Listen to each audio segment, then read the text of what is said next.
The barn door creaked open as Sarah stepped inside, her boots crunching against the scattered hay on the weathered wooden floor. The late afternoon sun cast long golden beams through the gaps in the planks, creating a patchwork of light and shadow across the space. She found him there, as she knew she would, mending a bridle with those steady, capable hands that never seemed to rush, never seemed to falter. Jake didn't look up immediately, but she knew he was aware of her presence. He had that way about him, a quiet awareness that came from years of working the land, of reading the subtle shifts in weather and animal behavior. She watched him work for a moment, the way his fingers moved with practiced ease, the slight furrow of concentration between his brows. "You've been avoiding me," she said finally, breaking the comfortable silence. He did look up then, those storm-gray eyes meeting hers with an intensity that made her breath catch. "Haven't been avoiding. Been working. For 3 weeks straight without saying more than 2 words to me?" Jake set down the bridle and stood, brushing his hands against his worn jeans. He was tall, solid in the way that came from honest labor rather than gymnasium vanity. There was dust on his shirt, a smudge of grease on his forearm. He looked real in a way that the polished men from her past never had. "Didn't figure you needed me cluttering up your space," he said, his voice low and measured. "You got plenty of folks around here willing to fill your time." Sarah felt something twist in her chest. She'd known this conversation was coming, had felt it building like storm clouds on the horizon ever since the night of the county fair. Ever since Marcus Hammond had shown up with his expensive truck and his easy smile, making it clear to everyone within earshot that he considered her fair game. "Is that what you think?" she asked, taking a step closer. "That I'm just looking for whoever's convenient? I think you're used to men falling all over themselves for your attention," Jake said, and there was no malice in his voice, just a quiet statement of fact. "I think you're beautiful and you know it, and men like Marcus see that beauty and think they can own it." The words hung in the air between them, honest and sharp. Sarah wrapped her arms around herself, though the barn was warm with trapped summer heat. This was it, then. The moment she'd been dreading and hoping for in equal measure. "You want me for my body," she whispered, trying to keep her voice light, trying to make it sound like a joke even though her heart was hammering against her ribs. It was what she'd heard before, in different words, from different men. The ones who liked the way she looked in a sundress, who noticed her figure before they noticed her mind. The ones who made promises that evaporated like morning dew.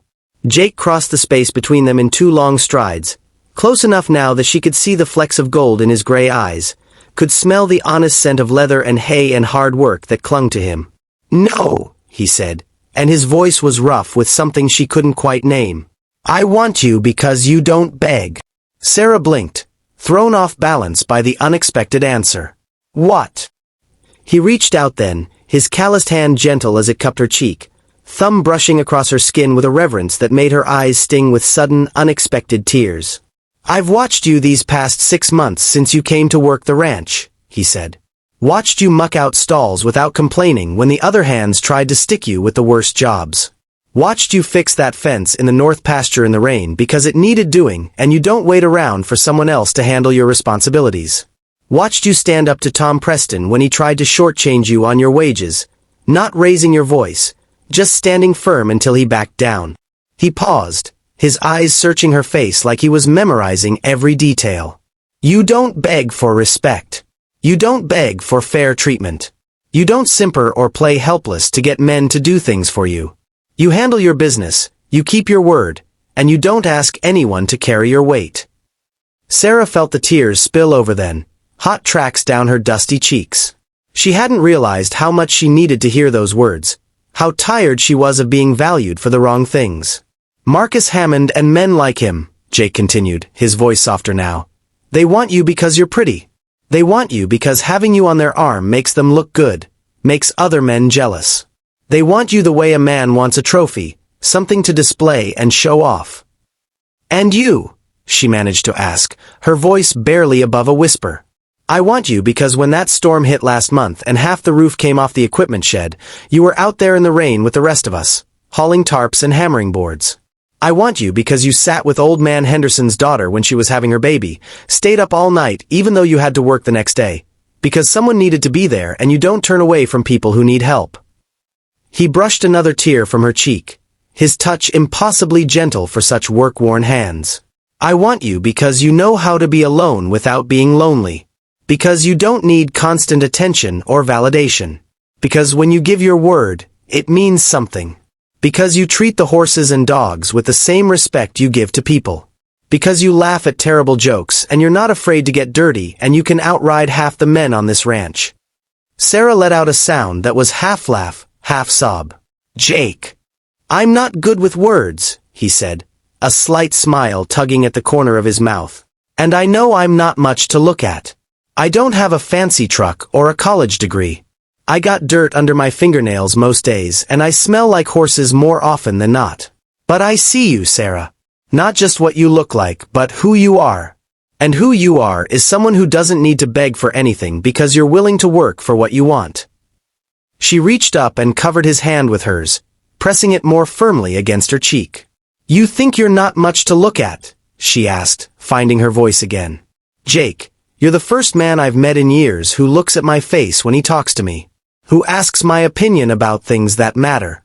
Who doesn't try to fix problems for me but stands beside me while I fix them myself. She turned her head slightly, pressing a kiss to his palm. Do you know how rare that is? Do you know how many men I've met who wanted me grateful and dependent?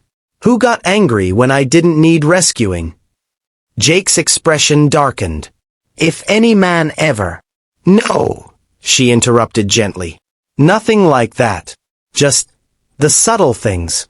The way they'd explain things I already knew. The way they'd take over tasks I was perfectly capable of handling. The way they'd pout when I didn't thank them effusively enough for basic decency. She stepped closer, until there was barely any space between them, until she could feel the warmth radiating from his body. You're right that I don't beg, she said. My mama raised me to stand on my own 2 feet, to earn my way, to never make myself small for anyone's comfort. But that doesn't mean I don't want. That doesn't mean I don't need. Jake's other hand came up to frame her face, his eyes intense and searching. What do you need, Sarah? I need someone who sees me as an equal, she said. Someone who values my strength instead of being threatened by it. Someone who doesn't try to protect me from challenges but trusts me to face them. Someone who understands that independence doesn't mean isolation. She placed her hands flat against his chest, feeling his heart beating strong and steady beneath her palms. I need you, Jake. Not because I can't survive without you, but because surviving isn't the same as living. Because even though I can stand alone, I don't want to. Not anymore. Not when standing beside you feels like coming home. For a moment, he just looked at her, and she could see the emotions playing across his face. Hope and fear and something deeper, something that made her own heart beat faster. I'm not a romantic man, he said finally. I'm not going to write you poetry or take you to fancy restaurants. Most days I'll probably be too tired to do much more than sit on the porch and watch the sunset with you. That sounds perfect, she whispered. I'll forget anniversaries and I'm terrible at small talk and sometimes I get so focused on work that I forget to eat lunch. I'll remind you. I want to build something real, he said, his voice rough with emotion. Something that lasts. Not based on pretty words or grand gestures, but on trust and respect and showing up every day to do the work. I want a partner, not a possession. Someone who challenges me and calls me on my nonsense and doesn't let me get away with being less than I should be. Yes, Sarah said simply. That's what I want too. Jake pulled her close then, wrapping his arms around her and holding her tight against his chest. She could hear his heart beating, steady and strong, and she felt something inside her that had been tense for so long finally relax. You don't beg, he murmured into her hair. You don't have to. Because what you are, who you are, that's enough. More than enough. You walk into a room and you claim your space without apology. You face the world head-on. And that strength, that fire, that's what draws me to you. Not because I want to possess it or control it, but because I want to stand beside it and watch it burn. Sarah pulled back just enough to look up at him, a smile finally breaking through the tears. That might be the most romantic thing anyone's ever said to me. He laughed then, a deep rumbling sound that she felt as much as heard. "See. Told you I'm terrible at this." "No," she said, reaching up to pull his face down to hers. "You're perfect at it."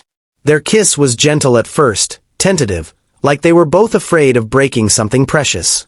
But then it deepened, became something more urgent, more real. It tasted like promise and possibility, like coming home after a long journey. When they finally broke apart, both breathing hard, Jake rested his forehead against hers. "Stay," he said simply. "Not just for tonight or next week. Stay and build something with me. Something that matters." Sarah smiled, her hands fisting in his shirt to pull him closer. "I'm not going anywhere, cowboy. You're stuck with me." "Good," he said, and kissed her again as the golden light of sunset filled the barn, painting everything in shades of amber and gold. Outside, they could hear the sounds of the ranch settling in for evening. Horses nickering, dogs barking, the distant lowing of cattle. It was the soundtrack of their lives, honest and real and beautiful in its simplicity. And for the first time in longer than she could remember, Sarah felt like she was exactly where she was meant to be.